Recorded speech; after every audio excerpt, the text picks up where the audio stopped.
The Ride Home Rants podcast is brought to you by Reaper Apparel Company. Reaper Apparel offers a casual line of superb fit, finish, and comfort. We design for those who refuse to die slowly and choose to live untamed. For those who aren't afraid to face the dark, for the ones that thrive in it, and for those who can appreciate life through a grim lens. That's Reaper Apparel Company.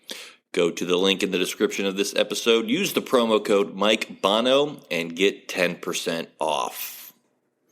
Also, the Ride Home Rants podcast is brought to you by my own personal merch store, the Stupid Should Hurt merch store. I have hats, I have t-shirts, hoodies, coffee mugs, water bottles, notebooks, you name it, I've got it. The description and the link for that will be in the description of this episode. Also, right now, if you use the promo code WELCOME, I will give you 5% off of your first purchase. That's the Stupid Should Hurt merch store. Also, the Ride Home Rants podcast is brought to you by Tactical Brotherhood, all American-made apparel, which helps support the Second Amendment. You can also find all this in the description of this episode with the link Tactical Brotherhood. Part of every proceed does go to helping veterans, as it is a very good cause. All American-made products made right here in Minnesota. Go and check them out. Use the promo code PATRIOT15 to get 15% off your purchase. Now, let's start the show.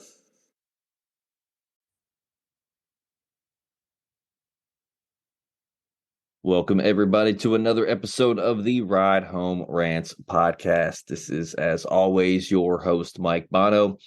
I have a great episode for us lined up today with a great guest. But first and foremost, everyone, please go and peep the sponsors that you heard at the beginning of the show. That is Reaper Apparel, Core Wealth Benefits, and my own personal merch store, the Stupid Should Hurt merch store.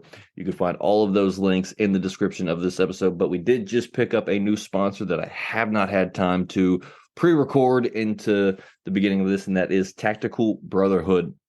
They have apparel made right here in the U.S. Not all of the proceeds, most of the proceeds do go to helping veterans. The link for that will be in the description. If you use the promo code PATRIOT15, we're going to give you 15% off for being a loyal patriot and a listener of the Ride Home Rants podcast. So thank you to all the sponsors. Go and peep them in the description. All that being said, my guest today comes to us in Lordstown, Ohio, near Warren. He is a high school football coach. Joe McConnell joins the show. Joe, thanks for joining, buddy. Thanks for having me, Mike. Appreciate it. Hey, not a problem. So, I mean, is being a football coach all you do, or do you have another career, and how long have you been doing that? I'm a teacher. Yeah, I'm a teacher. I work in Youngstown City Schools, placed at the JJC, Juvenile Justice Center there in Youngstown, but it's through Youngstown City Schools. And then I also work security out at Craft Made out in Middlefield. So busy with all that, and then coaching on top of that, and helping run the weight room and things like that over the years that I've done. So yeah, trying to stay pretty busy. I was say, how do you have time to talk to me right now, man? Because that's like 6 different jobs you just mentioned all rolled up into one. Yeah, it adds up for sure. Yeah, it adds up. I'm trying to balance a podcast, a day job, and a comedy schedule, and I feel like I'm struggling. Like you just named like 7 more things on top of that. Yeah. But then whenever I get a day off, it's like I don't even, I don't know what to do with myself because I'm used to always being on the go and always doing stuff. So yeah,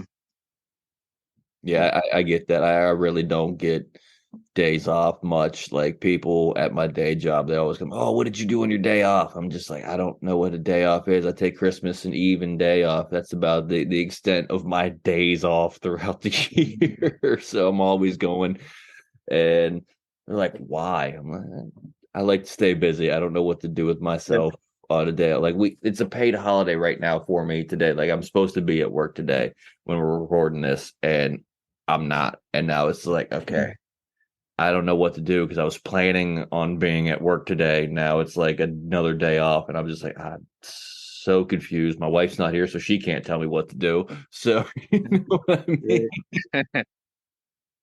So How long have you been doing the teaching and the security? I've been doing security since 2007. So for the last 15 years, I've been doing that. I did that all through my college years, um, and working to be a teacher. Right. And then I was also coaching at the time. So I've been coaching since 2006. I've been doing security since 2007. And then I've been teaching since 2013. So pretty much for the last 10 years, I've been doing all three. And then, you know, security's always been an easy job for me as far as working around all my busy schedules, things that I do. Was able to do all my football work, my game plan and my prep, my practice scripts, things like that while I'm there. And then obviously during school, I can do my schoolwork, do my homework, study for tests, things I'd be doing at home anyhow, and trying to fit in time. I was just happened to be able to do it at work. So it just always worked well. And then now that I'm a teacher, when I'm off uh, in Christmas time or summertime, I end up picking up extra hours there. So I end up having two jobs pretty much, two paychecks coming in, which is nice. So So yeah, you just really don't know how to take those days off. Like you get a Christmas holiday for uh, teaching, and you're like, I'll pick up more hours somewhere else. right.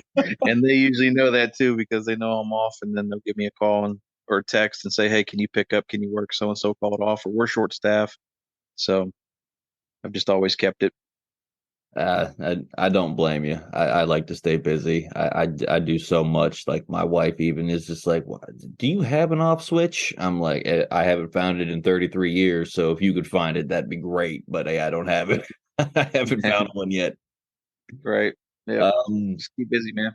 yeah. How long have you coached high school football? I mean, has it always been high school since 2007? 2006 was my first year. Yeah, it's always been varsity. Started coaching at Matthews out in Vienna, then under Jim Perry, and then eventually became Jack Pearson, Hall of Fame coach out there at the time before he passed away. He ended up passing away from cancer. Uh, Actually, heading into my last year there is when he ended up resigning in that summer. And then myself and Dave Harries, we took over the program there, and then went to LeBray in 2011 under Bill Bourne, another Hall of Famer. Um, and then 2012 is when I went to Louisville with Johnny Falcone, and Jeff Del Toro was the head coach there at the time. So, and then after that, John Armini got the head job at LeBray, and then I went back to LeBray where I had two stepsons that were coming up through, and they were already playing little league football over there at the time. So I had a lay of the land and knew the kids and whatnot through my two stepsons, and so then just rode that all the way through till last year, and then I went to Niles McKinley last year. So Okay. So, I mean, you brought it up the 2012 year at Lowville with the wonderful manager of this podcast, Johnny Fitty Falcone. yes, Um, sir. I need to know. I know you guys went 4-6 that year. Wasn't the best year, obviously. That happens in sports all the time. I don't really care about the record. I want to know what was it like coaching with Johnny, because I know how he is managing this podcast, and the dude you want to talk about doesn't have an off switch. Like that Yeah. dude goes 150 miles an hour from the time he opens his eyes. So what was that like? Johnny was great, man. He was nonstop, full of energy. Always got the kids ready to roll with warm ups and things like that. Always brought a good energy, positive attitude. I really enjoyed coaching with Johnny at the time. He was doing track too. He was doing track and varsity football, so he knew the kids real well. I think he was subbing in the school at the time as well. So, but yeah, John was a real good guy, full of energy, like you say, and always you could always count on him to be enthused about something that we were doing, even if it was the worst day or worst practice. He was always bringing some sort of positive attitude, positive energy. So it was very welcome and needed for sure. So See, I know about the positive energy. I mean, there's shows on here like you know what I mean. They just don't do as well as others, and it happens with podcasting. Everyone's like, "Oh, let's check out this new one. Let's check out this new." We're in season 3, so I guess we're kind of that veteran show. But like, I'm just like, man, this show just didn't do as well as I thought it was gonna do. Like, I mean, he was just like, dude, minor details. Like we got, and then he just brings out this positivity, and I'm just like, man, can I just like bottle up some of your energy and like sell? We'd be millionaires because that'd be the best energy drink. out there that would surpass Monster, Red Bull, whatever. Like, no, the Fitty Falcone, it would energy drink Come in with the drink. would be would be the new crave, and it just people would. I don't think they would know what to do with themselves. But Yeah. in that time with him, you have to have a good, other than the positivity, just with his crazy antics, a good Fitty story that you remember from that season. Yeah. I mean, we used to call him Gilligan just because he was tall and skinny. He always wore the bucket hat out there, so we would call him Gilligan. And I remember him going on like I think it was Farmers Only or Christian Mingle or something like that, and he didn't the girl kind of like catfished him a little bit. So he's like we looked like the number 10 standing next to each other. You had him tall and skinny and she was totally different than her picture if you can imagine. So he felt like he got a little set up on that one, but I remember those two stories for sure. So Oh, I did not know about the Gilligan thing. I'm now calling him Gilligan. Like, yeah, there you go. Yep. there's no chance I'm Hey, not calling him Gilligan. hey, where's the skipper? Yeah. That's possibly the best one that I've heard in a long time. I mean, because I've only really ever known him as Fitty when we went to college together at Bethany. You know what I mean? And that's just I thought that's what honestly it was like. Wow, that's a weird name for somebody. But like, because he only ever introduced himself as Fitty, and I remember like I had a class with him. And we were sitting there, and they were like, John Falcone. Like the teacher was just like taking a roll, and he was like, "Here's like that's not Fitty. Like who's John Falcone? Like that's not his name." And I Right. still remember the story. One of my buddies when who played football when Johnny transferred to Bethany and his first day in the locker room, they were like, "Hey, like who are you? Like you're new." He's like, "Oh man, I'm Fitty from the city. You don't know me?" And like that is just, I was just like, "Fitty from the city? That's Yeah. your name? All right." Yeah. Yeah.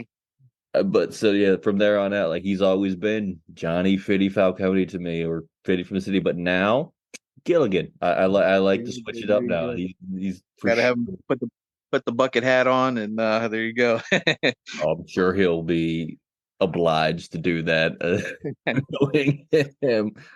So through all the years that you've been coaching, what are some of the biggest games you remember coaching in, and is there any big wins in there that come to mind? Well, actually, I mean, yeah, there's in our year with Johnny there in 2012, we were like I think like 1-6 or something like that, and Columbiana was 7-0 or 6-1 roughly, and we actually ended up beating them. So we were like some 40-point underdog according to Drew Pastor's website. So that was actually we were named Team of the Week on iHeartRadio and whatnot. And Jim Campbell came in, gave everybody T-shirts. So that was a pretty cool, pretty big win. Even though the team wasn't that good, that was one of the biggest to be able to beat a team that was 6-1, looking to make a run in the playoffs, and we were 1-6. Right. But to get the kids to keep buying in and playing hard and come ready to play in that game, that was one of our one of my more memorable wins. So, and then in recent years, just beating Brookfield 55-54 in the playoff game, flipping a regular season score. We lost 35-7 in the regular season in 2020, and then to flip the score and beat them in the playoffs 6 weeks later. I think it was 55-54 was another impactful win that I'll remember forever. So those are two of the bigger ones that I can remember. Obviously, we've had playoff wins at LeBray for years, and making the playoffs at Matthews was big accomplishments too. Taking over a program that really hadn't won in forever, really in their whole history. So um, but 10-0 in 2007 was another big year for us. We had some big wins in there at Matthews. But yeah, those are two of the main ones that stand out to me is those ones. I like overcoming the odds and winning when they don't think you're going to win. So Oh those yeah. would be considered wins, big wins to me. So Yeah, I can get that. When I played ball in high school and I swam too as well. Swimming was pretty much my main sport. Football was kind of, hey, all my buddies are doing it, so I'm gonna keep playing football. And um, team wasn't that good in high school. I mean, we finished 5-5 for my first 3 years there. Just average, mediocre team from West Virginia. And then senior year, we make the playoffs. And then get rolled in the first round of the playoffs by Martinsburg by 45-7. So, I mean, I understand those big wins, but swimming to me was way more, I don't want to say fun because I love football and I love the sport of football, but just knowing that I can't be like, oh, well, that lineman missed a block. That's why I didn't do that well. Oh, that quarterback overthrew me by 3 yards. That's why I wasn't able to make that catch. It's just me out there. And I remember it was my sophomore year at Bethany. We were going to Westminster, and this team, like, they had a mascot at their swim meet and like a band. I'm like, I've never seen this. I've been swimming since I was 8 years old. Like, I've never seen a team this more hyped about a swim meet. And Bethany was complete underdogs. We had 4 guys, counting myself, on the team. That was it. Yeah, that was the extent of our guys' team. So it was like nobody gave us a chance to even win a race. And in my 4 individual events, I won all 4 events and Wow. took first. And like, even the kids were like, "Man, wow." I was like, "Don't count us little old Bethany out. Like, Right. we got some good people. We don't have the 50 guys that could. You swim one event and maybe a relay. I'm on my 7th event. Like, Yeah. I'm Yeah. A done. lot of fatigue there for sure. Like, so like that's why nobody really gave us a chance because and I was a sprinter, so the 200 was like my max. I would swim in a meet, but still it was just like, yeah, I'm swimming 6 to 7 events with my 4 individuals and then every relay. And Yeah. it was just, it was a lot of fatigue. And like my friends just didn't understand, like, hey man, you had like 4 big wins. You want to go out and party? Like, dude, I'm gonna go to sleep. Like, you don't know, you don't know how tiring that is. But yeah, I still remember even back to high school, which was in 2007 when I graduated, and that playoff game. And I counted as a win for us because we were down 45-0 at halftime. We stopped them the entire second half. Now, given they were probably putting some second stringers in and that, but I will say this as a receiver, I was the only one who scored the touchdown on a 75-yard touchdown pass on the wide receiver reverse. I was the one throwing the ball. All And right. I always make the joke, and my wife's so over the joke, but I was like, I got better quarterback stats than Tom Brady. She's like, what do One you for mean? one I was like, touchdown. I'm 1 for 1, so I got 100% completion, no interceptions, so touchdown to interception ratio was perfect, and a Right. touchdown. Like, Yep. I'm pretty Can't good. beat it. Like, you can't beat Can't those get any stats. better. She's just like, okay, honey, whatever. She's Yeah. sleep at night.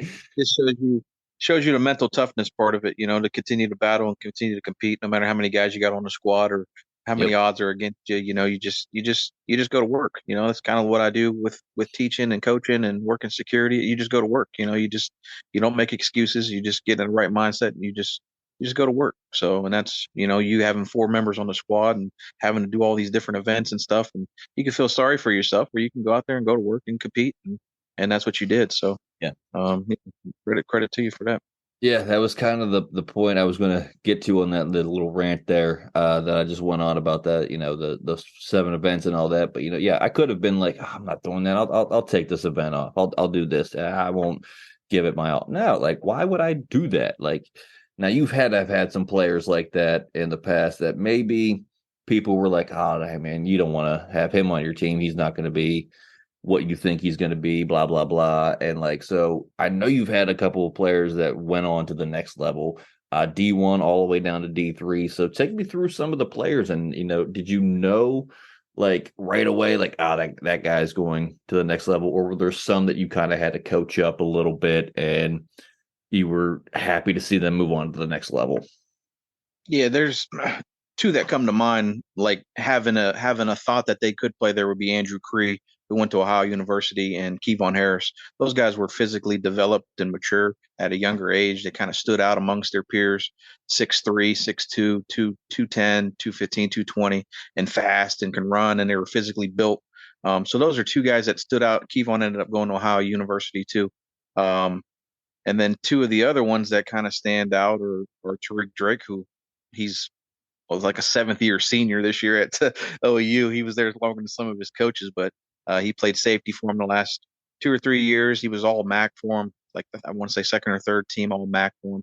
But in middle school, he was 5'10", 120 pounds, and it's like, but you could see some natural ability and some talent there, but he was real skinny and had to really build him up and coach him up as far as excelling at those different positions. And then Tyler Stevens, who's starting tight end for Missouri right now. He's 6'6", 250, 240 now. Ooh. But back in the day, he was running a 5'8", 40. His feet are way bigger than his body, and I'm, coaching him up to train him to get faster and become more athletic and work on his agility and footwork and coordination and balance and things like that. Um, that was, I'm pretty close with Tyler, and that was one of the more happy moments that I've had is seeing him progress and develop into what he became. He was a very good basketball player in high school as well, and he would practice till 7:30 at night, and I'd meet him at the weight room, and we'd work out till 9.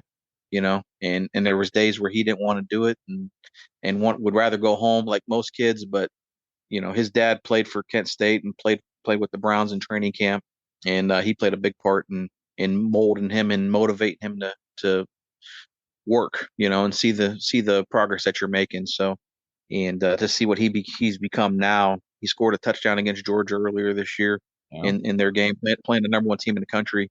So it's a proud moment, and that's what I text his dad. I had Tariq playing Penn State. Tariq was playing for Ohio University at safety. Penn State was on ABC. You had Missouri against I forget who they were playing, but they were on like ESPN, maybe Auburn. And then you had Colton Stoneman, who was my running back at LeBray, and he was playing for Bethany, and they were playing Westminster on one of our local channels. So I was flipping Saturday afternoon, flipping through all three channels and get to see those guys play was a pretty proud moment. So So, man, you um, must have like 17 TVs set up in your house just to try to yeah. catch every I game. get my phone, I got my TV set up, I get my computer out and pull something up on there. Yeah, pretty much every screen got something on it.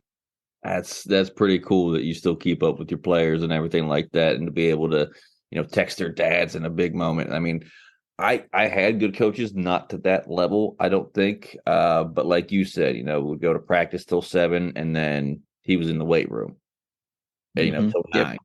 9. I didn't have that. Like, so once I was done with practice, it was like, all right, time to go home, where I thought I would get to relax. My dad was probably the coach like you. He would make me catch 100 balls before I was able to go in and do homework, get something to eat, get a shower, whatever. Because everybody after practice like, hey Bono, why aren't you showered like after practice? Like, trust me, my practice isn't over. I got to go home and I got to catch 100 balls with the old Yeah.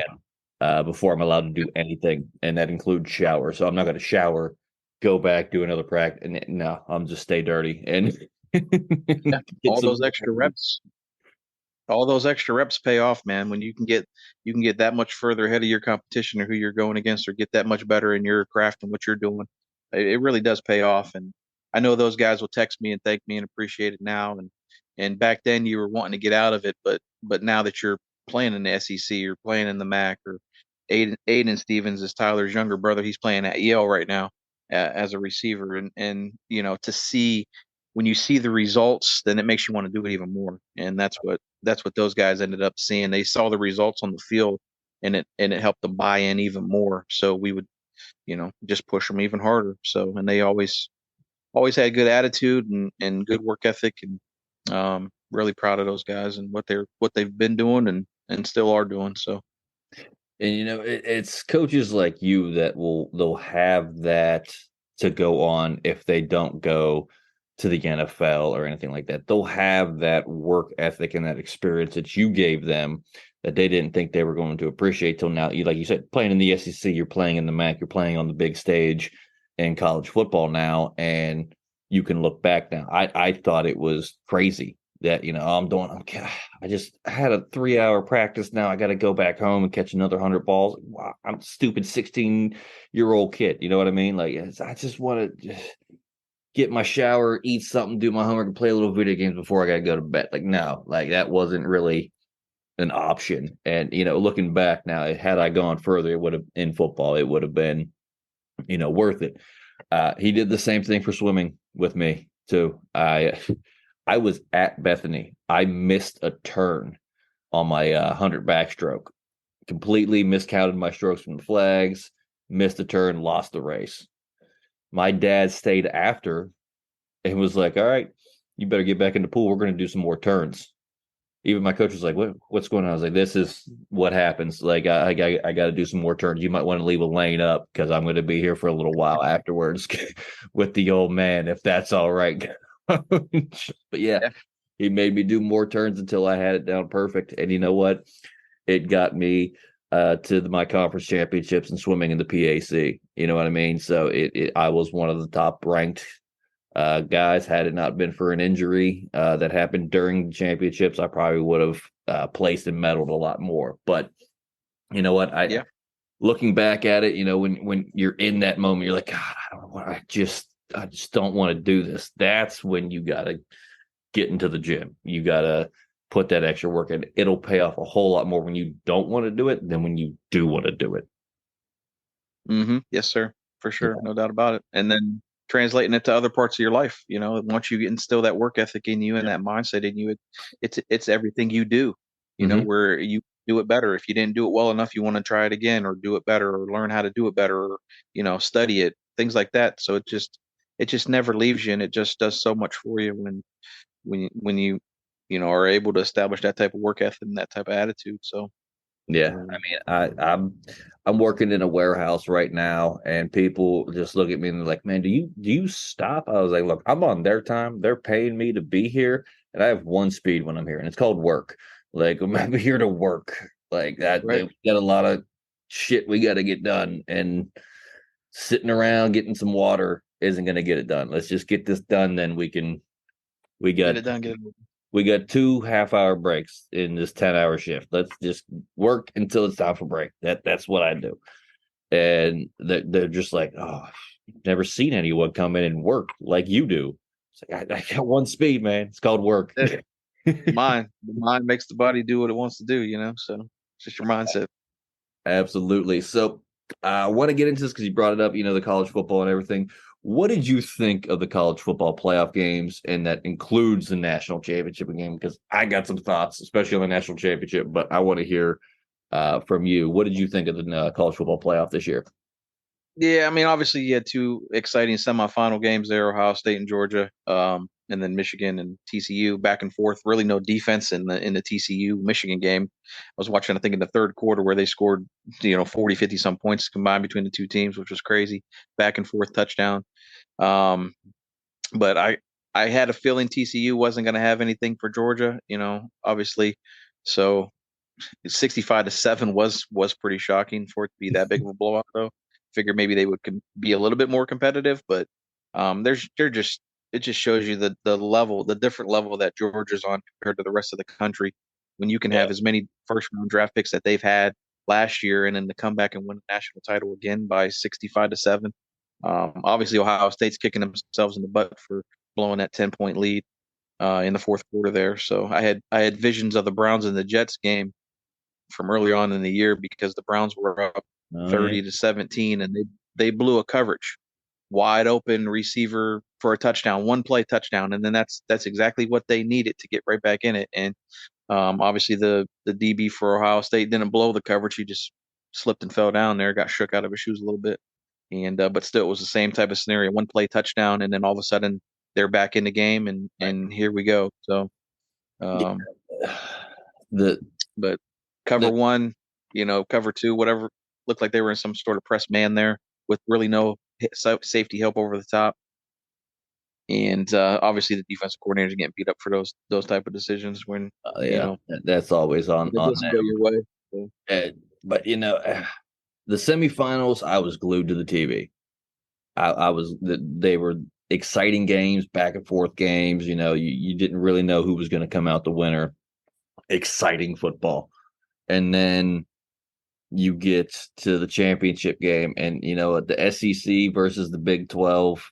I'm a Big 12 fan. My team's the West Virginia Mountaineers, always been born and raised in West Virginia, so I root for the Big 12. I was rooting for TCU to at least give a better effort than what they Yeah, did.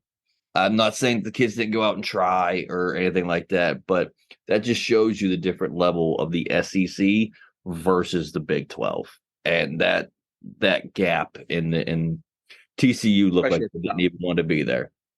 You know, Especially at the top. You look at Alabama, you look at Georgia, even Ohio State, and they're able to get 70, 80 guys that are 4-star, 5-star prospects on their roster, easily. and they got to have 11 of them to play Yeah, on each side. And how many does TCU have? I don't know, but guarantee it's not 60, 70, 80 of them. So, maybe three or four on offense and defense combined. You know what I mean? I mean, Max Duggan, I think he'll go somewhere. He's a tough kid, earning his spot back and everything like that at quarterback for TCU. I'm happy, and I always like to see a kid that loses his spot and then gains it back and brings him to a national championship. I thought that was pretty cool. Just didn't have that magic, in my opinion. And it's just, I'm glad I didn't watch the entirety of the national championship game. Like yeah, it was hard to watch for sure. I turned it on and I saw Georgia go up, and I looked at my wife and went, "Well, this is over. We can watch whatever the hell you want to watch now because I'm not no." And Yeah. then I got the final score update on my phone. I was like, "I'm so glad we turned it off." She goes, "Was it bad?" I went 65-7 like that. Wow. That is unbelievable for a national title game to be 65-7. It's just hard to fathom. Yeah. But So I'm hoping that next year with the 12 team playoff that it goes a lot better than 65-7 in the national championship when it gets down to that. But we'll see what yeah, happens there. and then to be able to string those wins together over weeks will really add up too. So it'll be more of a challenge for those guys for sure, rather than Absolutely. having to win 2 games to be a national champ, but to win more. With 12, I think it's 12 teams, right? 12 teams. Yep. Yep. So first four will get a bye, and then the bottom eight will play each other. So yeah, it'll be interesting for sure. It'll add more excitement, no doubt about it. So Definitely will take the well, do we put a two-loss team in there? What about this one-loss team? They tougher schedule. No, top 12. Let's make it the top 12. Plus, it gives my Mountaineers a little bit more of a chance to actually make the playoff. there you go. I'm a little bit more of Right. a fan of that. But you Yeah, know, I went down to because my brother played with Sidney Glover at Warren Harding, okay. and we went down there. He got us some tickets. He was starting outside linebacker, safety type. They ran a 3-5 at the time, and sat next to Pat White's family there in the stands. They were up from Alabama during his last game, so when they had Pat White and Steve Slayton and those guys, so West Virginia was yeah, tough. that was pretty cool going down there. I never been to a game in West Virginia, but going down there and walking into the stadium and in the stands, and just how the crowd was into it every time and An every play, experience. every first down. It was a really cool environment for sure. It's one of the best I've been to in college football. Now, I haven't been to like an Alabama or an LSU or anything like that, but just the college football games I've been to, Milan Pushkar takes the cake every time in Morgantown. It's just a phenomenal atmosphere every time you go to that game. Like you said, every first down, something's happening. Yeah, yeah, the crowd was into it throughout for sure. And Jason Pierre-Paul was playing for South Florida, I believe it was at the Yep. time. So he was there, and yeah, it was a pretty cool game. I think it was on a Thursday night, but yeah, really cool environment for sure, no doubt.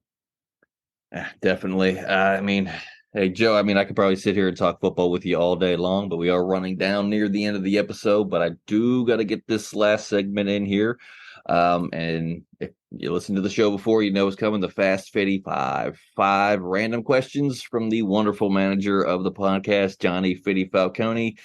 And Joe, I know you know him, so I know you know how random these are going to get. And he just sent these to me this morning. So if you're ready, we'll read these together and we'll go for it. All right.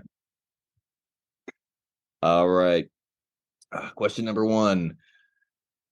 As you have gotten older, has New Year's Eve gotten more or less eventful for you? Less eventful for sure. Yeah, I'm usually working or getting up early the next day to work, or yeah, definitely less eventful. I get that one for sure. Question number 2. What is the perfect temperature and weather for Easter? For Easter, I Yeah, would say about 55 and partly sunny. I would take that for sure. Sign me up. absolutely. Okay, now we're getting into the fitty questions here. If you could either go to a Lady Gaga or Pink Floyd concert, which would it be? Pink Floyd, no doubt. I mean, who's going to Lady Gaga? Yeah. For Pink Oh, Floyd. yeah.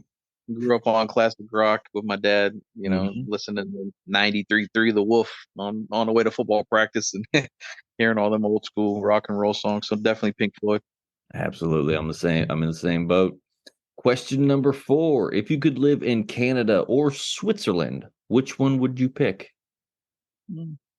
I'd probably pick Canada just because it's closer to home. And then if I needed to come home, it wouldn't be that far of a trip. But I'd probably say Canada. I like curling too. I'm a big curling fan, so maybe I would get into that. I've gotten into it with the Olympics watching curling. Yeah. Can't deny that. I love curling. Question number 5. Are Snickers candy bars overrated or underrated? I would say they're overrated. Um, Okay. yeah, I would say they're overrated. I'm gonna need an Sometimes they're explanation. sometimes they're a little hard to chew. Uh, a little hard. You got the nuts in there, and yeah, mess with your gums a little bit. I'm more of like a Reese peanut butter cup kind of guy. Okay. I can respect that. I'm not a big Snickers fan myself, but I've never heard anyone say they're overrated. Yeah, yeah, I would lean toward more overrated. That would definitely not be the first candy bar that I picked. So No. I just yeah, I will eat them, no doubt about it. I'm a big guy, so but Absolutely. But hey, Joe, I give every guest this opportunity after the Fast 55, since we are running down near the end of the episode. If there's anything you want to get out there, anything you want to promote, whether it's for your football team or just a good message or anything like that, give you about a minute, man. The floor is yours. nah, just not really much to promote or sponsor other than wishing the Niles McKinley Dragons good luck this season. Obviously, trying to get back on track here, back to their winning ways. It's been a long time, so there's a good squad returning.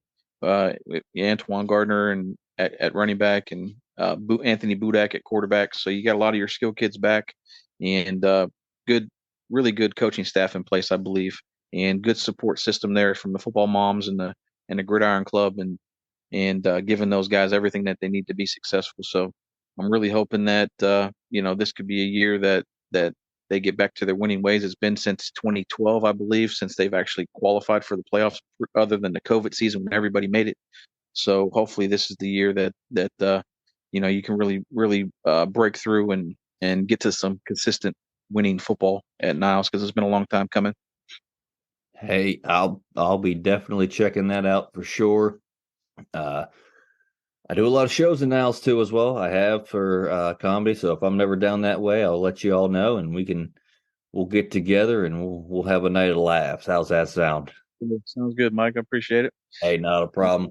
But that is going to do it for this week's episode of the Ride Home Rants podcast. I want to thank again my guest today, Joe McConnell, for joining. This was a lot of fun. I love sitting here and being able to talk football with anybody that I can. As always, if you enjoyed the show, be a friend, tell a friend. If you didn't, tell them anyways. They might like it just because you didn't. That's going to do it for me, and I will see y'all next week. The Ride Home Rants podcast is brought to you by Dubby Energy. Energy drinks made for gamers, streamers, and podcasters alike. For gamers, streamers, and podcasters alike. Go to the link in the description where you can find the best energy drinks out there. Less caffeine than a cup of coffee. Also, no jitters and no crash afterwards. Use the promo code Mike Bono and get yourself 10% off. Also, the Ride Home Rants podcast is brought to you by my favorite sponsor of the show, and that is Shankit Golf. Golf apparel made for the everyday golfer. We might not go out and shoot a 6 under par. We're probably going to shoot a 6 over par, but this is going to give us the gear that's going to help us rock it on and off of the course. Go to the link in the bio, use the promo code Mike Bono, and get yourself 10% off there as well.